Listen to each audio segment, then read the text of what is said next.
Pernahkah Anda tanpa sadar mengatakan ya, padahal hati kecil Anda berteriak tidak? Atau mengubah rencana, pendapat, bahkan mungkin impian Anda, hanya demi menyenangkan orang lain?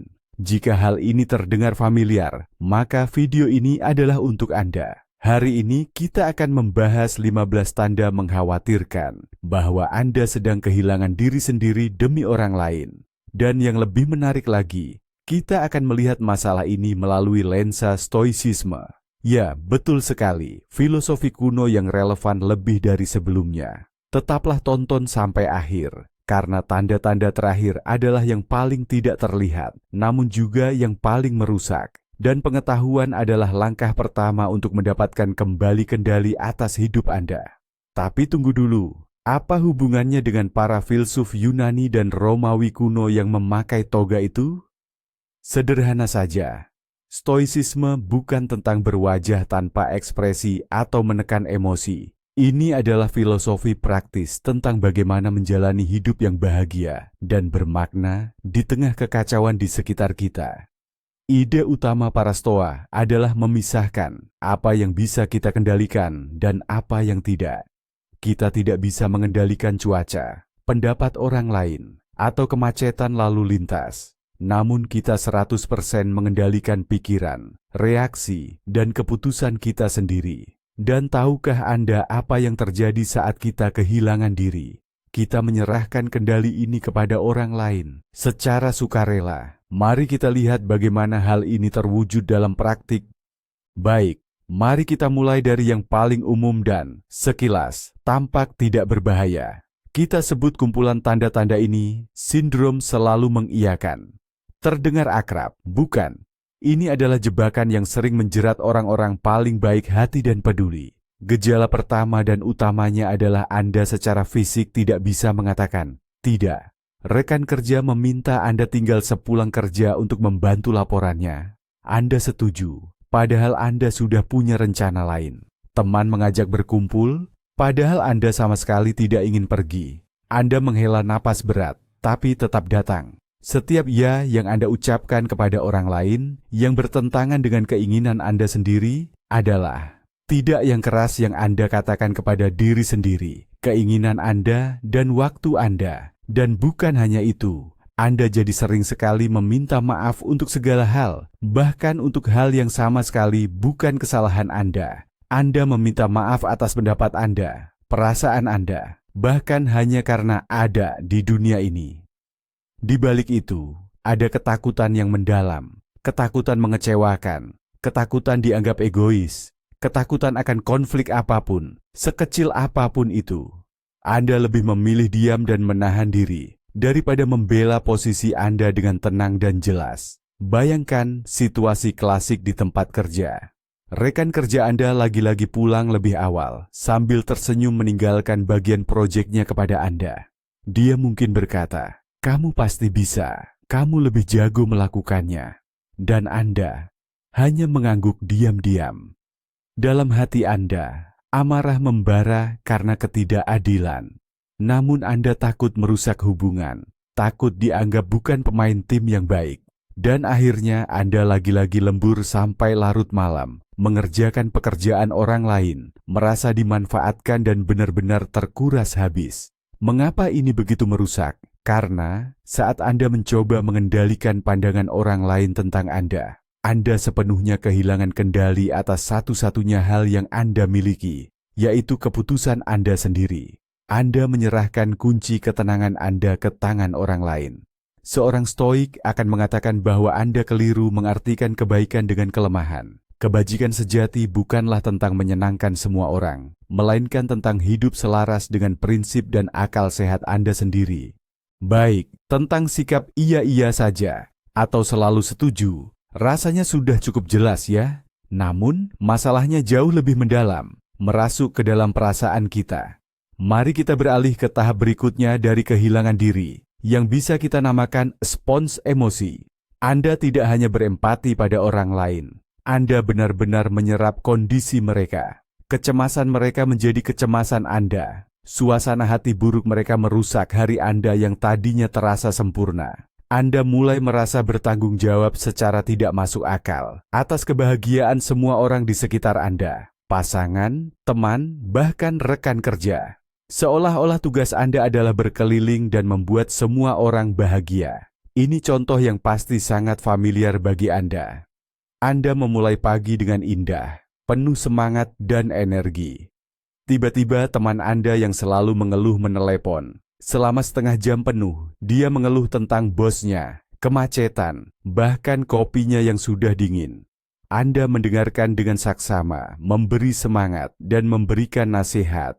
Pada akhirnya dia mungkin merasa sedikit lebih baik dan melanjutkan harinya dengan tenang. Lalu, bagaimana dengan Anda? Setelah menutup telepon, Anda merasa seolah seluruh energi vital Anda terkuras habis.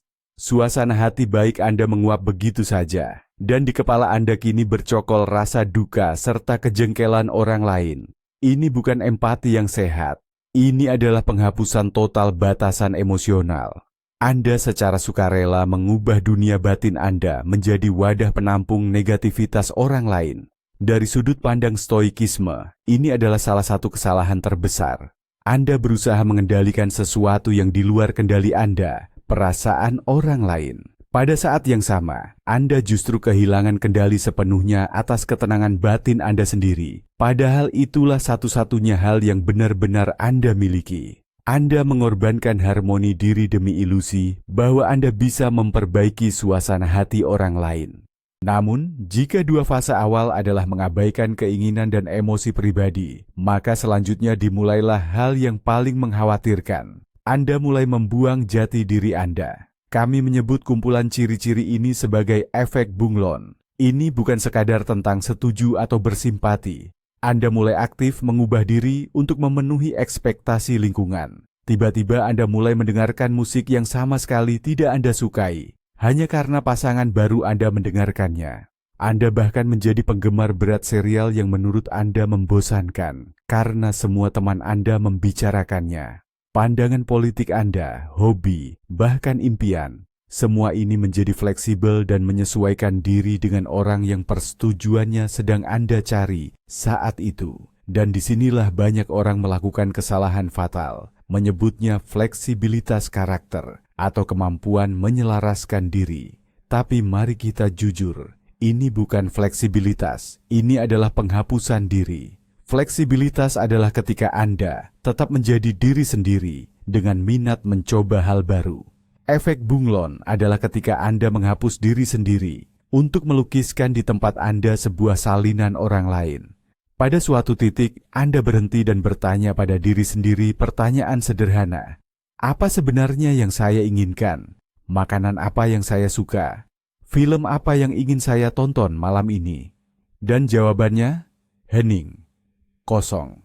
Anda begitu terbiasa berorientasi pada selera orang lain, sehingga Anda melupakan selera Anda sendiri. Bagi seorang stoik, ini akan menjadi kondisi terburuk yang mungkin terjadi, sebab tujuan utama mereka adalah hidup selaras dengan kodrat diri. Lalu kodrat apa yang dimiliki bunglon? Satu-satunya kodratnya adalah memantulkan latar belakang. Tapi Anda bukan latar belakang. Anda adalah sebuah lukisan. Mari kita lanjutkan. Setelah Anda mengikis selera dan opini pribadi Anda, langkah logis berikutnya terjadi. Anda menunda hidup Anda. Fenomena ini bisa kita sebut mimpi yang tertunda. Ingatkah Anda, apa yang dulu Anda impikan 5 atau 10 tahun lalu? Mendapatkan pendidikan baru, membuka kafe kecil, pindah ke tepi pantai. Sekarang tanyakan pada diri Anda, di mana semua rencana itu sekarang? Sangat sering. Mereka berakhir di rak paling belakang, tertutup debu prioritas orang lain. Anda menunda masuk universitas karena pasangan butuh dukungan saat ini. Anda menolak promosi kerja yang menuntut pindah kota karena anak-anak sudah terbiasa dengan sekolah mereka. Anda tidak mengambil kursus yang sudah lama diidamkan karena sekarang belum waktunya. Harus bantu orang tua renovasi rumah. Setiap pilihan ini secara terpisah mungkin terlihat seperti tindakan mulia dan penuh kasih. Namun ketika ini menjadi sebuah sistem, ini bukan lagi pengorbanan. Ini adalah penolakan terhadap takdir Anda sendiri. Anda meyakinkan diri bahwa waktu Anda akan tiba. nanti kalau anak-anak sudah besar, nanti kalau sudah beli apartemen, nanti kalau semua orang sudah tenang. Namun kenyataannya, waktu yang ideal tidak akan pernah datang. Anda tidak menjalani hidup Anda sendiri. Anda hidup di ruang tunggu kehidupan orang lain. Para filsuf Stoa akan mengatakan bahwa Anda mengkhianati potensi diri Anda sendiri. Hidup Anda bukanlah draft yang bisa ditulis ulang dengan bersih. Dengan melepaskan tujuan Anda demi kenyamanan orang lain, Anda merobek halaman-halaman dari satu-satunya salinan buku kehidupan Anda. Dan suatu hari, Anda berisiko menemukan bahwa tidak ada lagi bab tentang diri Anda di dalamnya. Anda mungkin pernah menunda impian, atau bahkan sengaja menyesuaikan diri dengan selera orang lain. Tapi apa yang menjadi bahan bakar di balik semua ini?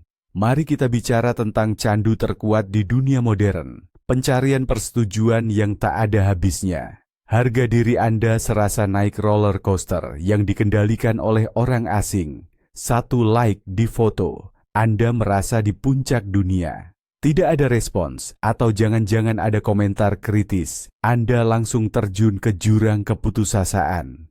Setiap keputusan yang Anda buat selalu diiringi pertanyaan. Apa kata orang nanti? Apakah mereka akan suka? Jangan-jangan saya dihujat. Pendapat Anda tentang diri sendiri jadi nomor 2, tidak penting lagi. Yang paling utama adalah bagaimana Anda terlihat di mata orang lain. Anda membeli baju bukan untuk diri sendiri, tapi untuk menarik perhatian. Anda memilih jalur karier bukan yang Anda minati, tapi yang dianggap bergengsi di lingkungan Anda. Anda tidak lagi menjadi hakim utama bagi diri sendiri, menyerahkan peran itu kepada kerumunan yang seringkali anonim dan sama sekali tidak peduli. Bagi seorang Stoa, ini adalah akar dari segala keburukan. Menggantungkan ketenangan batin pada like dan pujian sama saja dengan membangun rumah di atas pasir saat badai. Nilai Anda tidak ditentukan oleh seberapa banyak pujian yang Anda dapat, tapi oleh tindakan Anda, kejujuran Anda pada diri sendiri. Pujian dan kecaman adalah hal-hal eksternal yang datang dan pergi. Inti diri Anda, itulah yang harus tetap kokoh, terlepas dari kondisi luar. Dan sampailah kita pada puncaknya.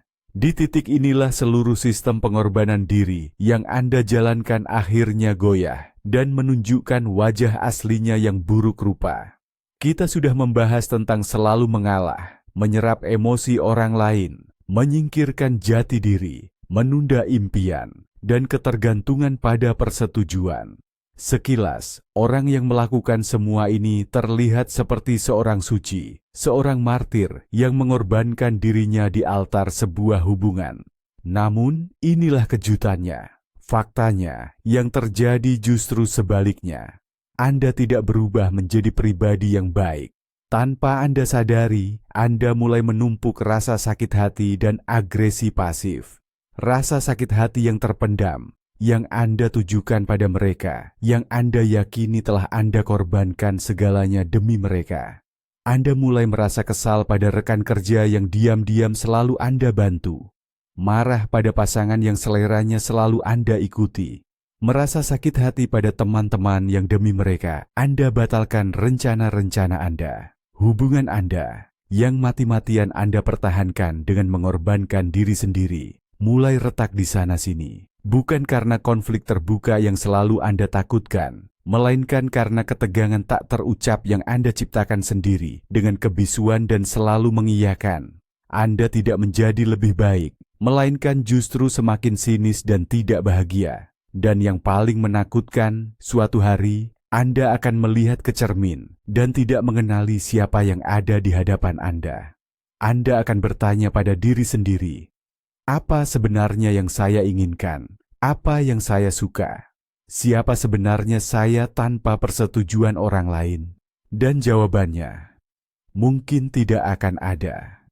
Karena diri Anda yang sejati telah terkubur di bawah tumpukan keinginan, ekspektasi, dan pendapat orang lain.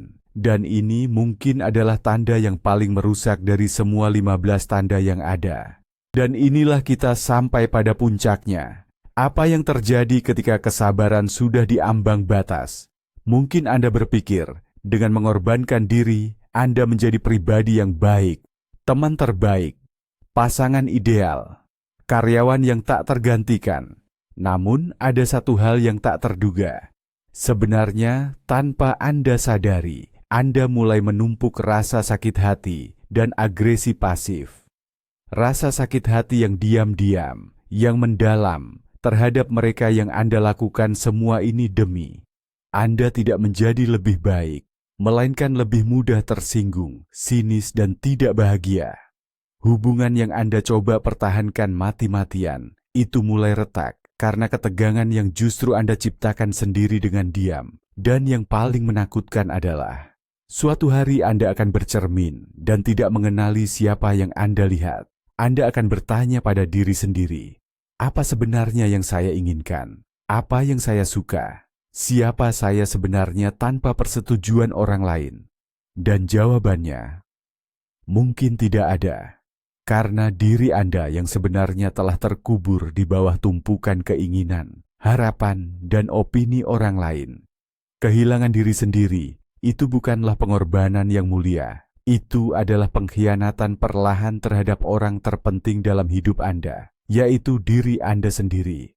Para Stoik seperti Marcus Aurelius atau Seneca mengajarkan, kewajiban utama Anda adalah menjaga jiwa Anda, inti diri Anda, karena hanya pribadi yang utuh dan jujur pada diri sendiri yang dapat benar-benar memberikan manfaat dan kebahagiaan kepada orang lain tanpa hancur dalam prosesnya.